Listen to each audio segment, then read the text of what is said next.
Hi there, Callsign Blitzen here, and today I'm bringing you a replay showcasing a quick match on Abandoned Factory in my Chieftain Mark 3 main battle tank at PR 8.0 towards the end of the British medium war. This is an RB match.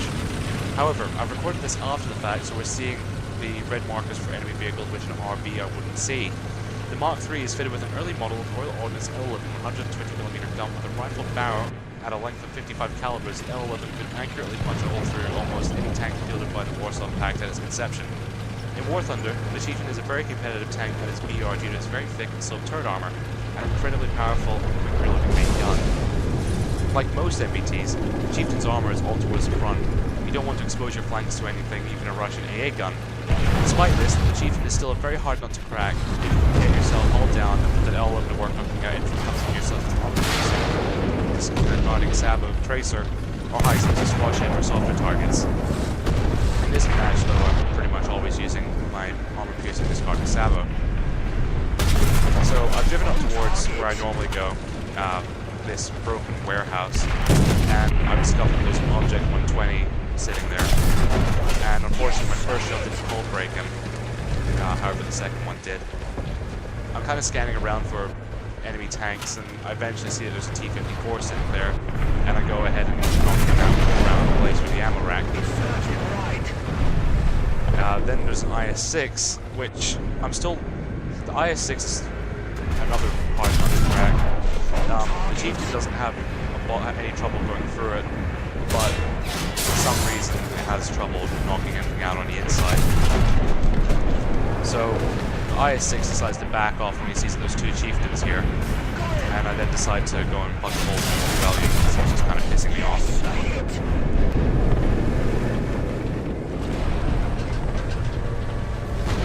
I then see that there's a Kugel Blitz leaving the enemy's base, and I decide to put a hole through his turret, and then the other Chieftain that's up here with me finishes him off with a run to the hull.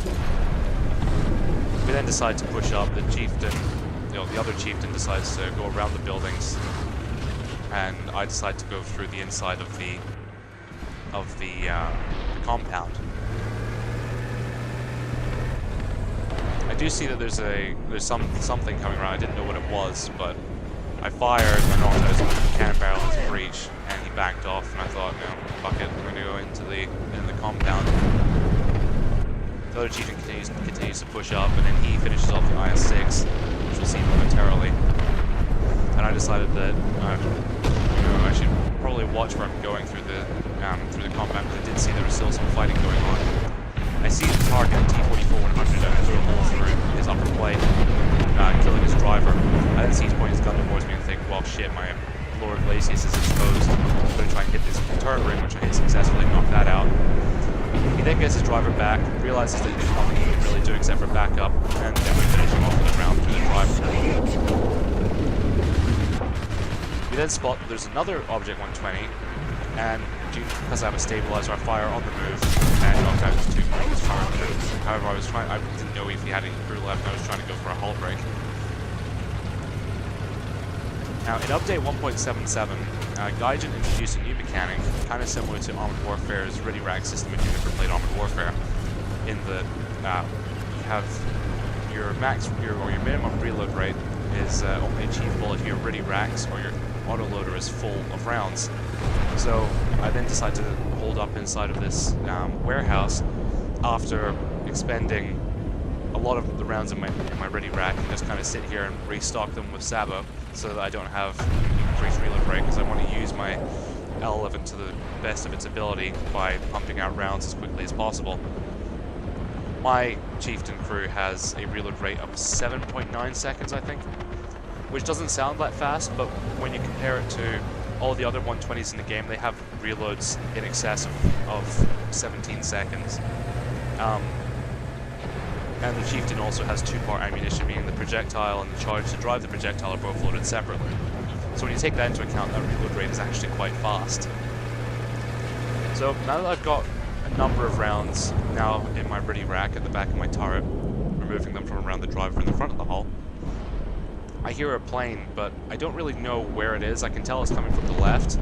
I hear him fly over, and I thought, okay, I'm going to see if I can shoot this guy down. So I decide to turn my tank around and head out that way now that I know that he's out to my right. I don't know what the plane is, I haven't seen it yet.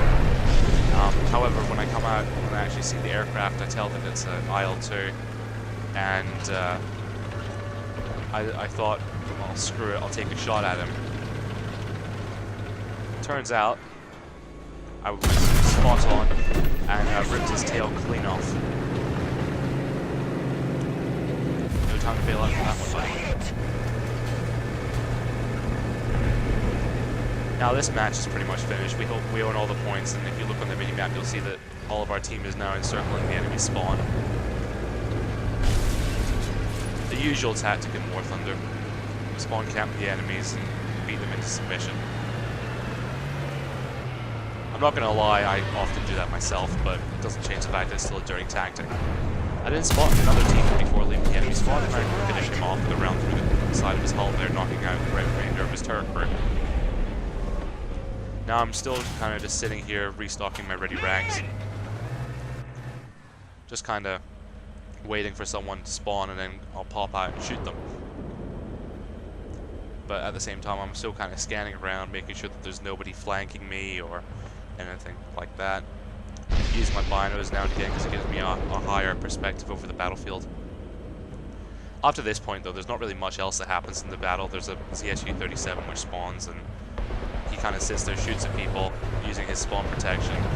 But as his spawn protection starts to run out, he drives off and ends up hitting engines.